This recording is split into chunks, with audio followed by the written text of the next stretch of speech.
back to American Ground Radio. I'm Stephen Palmer, Louis R. Avalone. So apparently, White House Press Secretary Jen Psaki. Which I still think that's a wonderful drink. You ever had a gin sake? I have not, No? actually. Okay. I'll pass. She was asked, do you think people are leaving Cuba because they don't like communism? Yes. Next question. And she said, I think people are leaving Cuba because of the oppression. Okay, fine. I think maybe you've reached an insight. A follow-up question, Jen. Where do you think the oppression comes from? Exactly. That was the follow-up question from Peter Ducey of Fox nice. News. Okay. He said, just say the word communism. It's communism.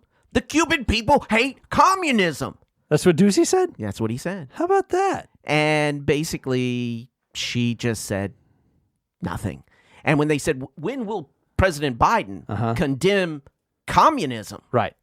Because Biden's been in the Senate since the 1970s. He was a Cold Warrior, right? Remember, he helped fight the Soviet Union, the evil empire, because he served in the U.S. Senate during the Cold War.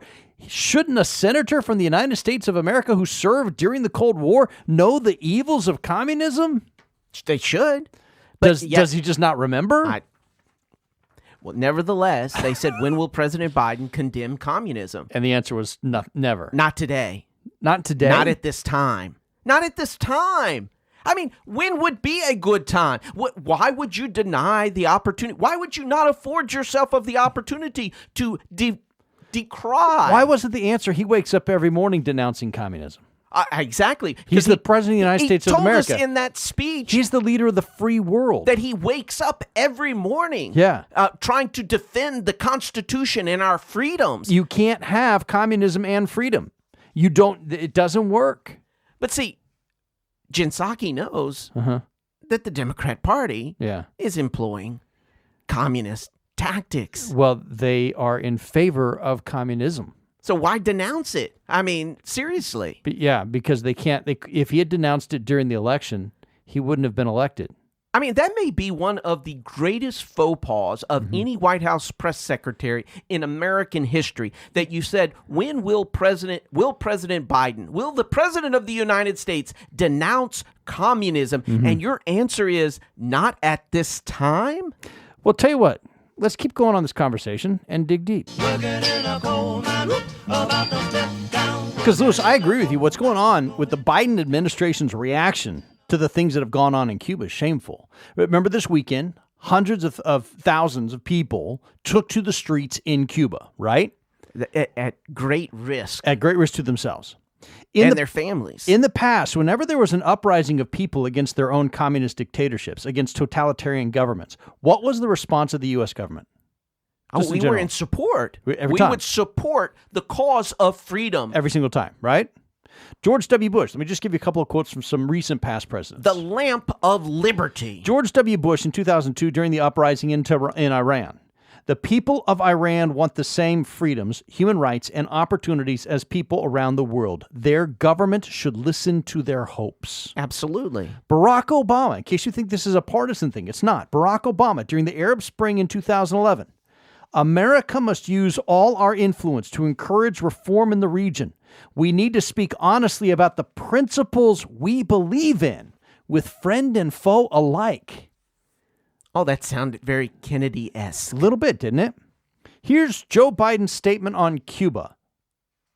We stand with the Cuban people and their clarion call for freedom and relief from the tragic grip of the pandemic. The pandemic? That's what he said. The hell does the pandemic have to do with any of this? See, this wasn't about the pandemic. The people in the streets of Cuba weren't chanting, vacuna, vacuna, vacuna. That's the Spanish word for vaccine. Oh, they weren't chanting that. You know what they were chanting? Libertad, libertad, libertad. You know what that means? Liberty? Freedom. Freedom? Okay. Freedom. Okay. They were chanting for freedom. They weren't chanting for a vaccine. They wanted freedom.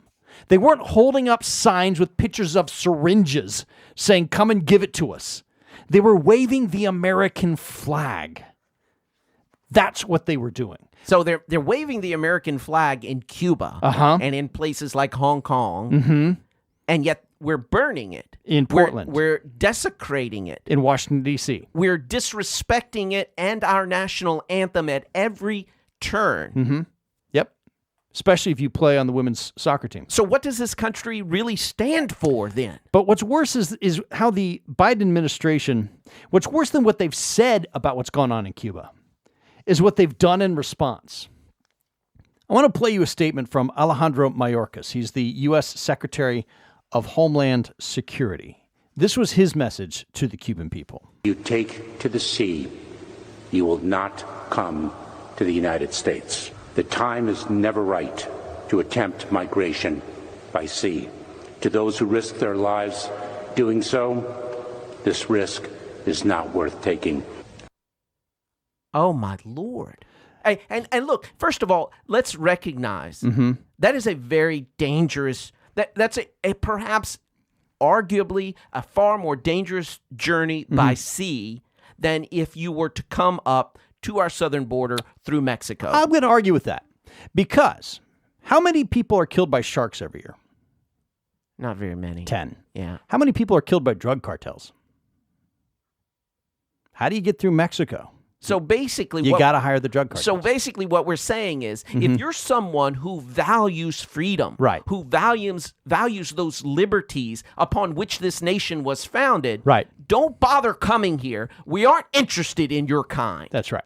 And by the way, if you're from Mexico or a Central American country, even if you aren't actually being persecuted and you don't qualify for asylum, then you can come in to the U.S. But if you actually are in Cuba and you're getting beat up in the streets by government police officers, or you're being thrown naked into a rat-infested jail and your family's under threat and they're trying to just go to the U.S., it's not okay to come to the U.S. if you're from Cuba and you actually are under political persecution. But if you're from Guatemala and you just want to make more money, you can come to the U.S. and claim asylum, and that's fine. Is that what we're saying? So wait, the Cuban people can't claim asylum in the United States, apparently, according to... This brings up an interesting point. See, Mayorkas says you can't come to the U.S. from Cuba across the Florida Straits. Don't come by boat. But apparently you can come to the U.S. from Cuba if you first go to Mexico and then swim across the Rio Grande. According to CBS News, in May, the last month with available statistics, just the month of May alone, 2,600 Cubans were encountered along the southern border by the Homeland Security Department. 2,600 Cubans came across into the U.S. across the Rio Grande, not across the Florida Straits. As we know, the vast majority of those that have been allowed in the U.S. under Mayorkas are free to stay because the U.S. has adopted catch and release. We'll even bus you to Topeka. Nobody will know. Here's what's really awful about this with Mayorkas in particular. Do you know where Alejandro Mayorkas was born? Cuba. Havana, Cuba. In 1959. After the Cuban Revolution and the Castros took over his homeland, his parents fled Cuba to the United States with him in tow. Do you know how they got here? It wasn't by Mexico across the Rio Grande. It's by boat. They got on a boat and went across into Florida. And now that he's in power as the head of the Homeland Security Department, Mayorkas is preventing people from doing the very thing his family did that gave him a better life than would ever have been possible in communist Cuba. This is a fight for territory, folks. A fight for our very democracy, so that tyranny does not automatically take over.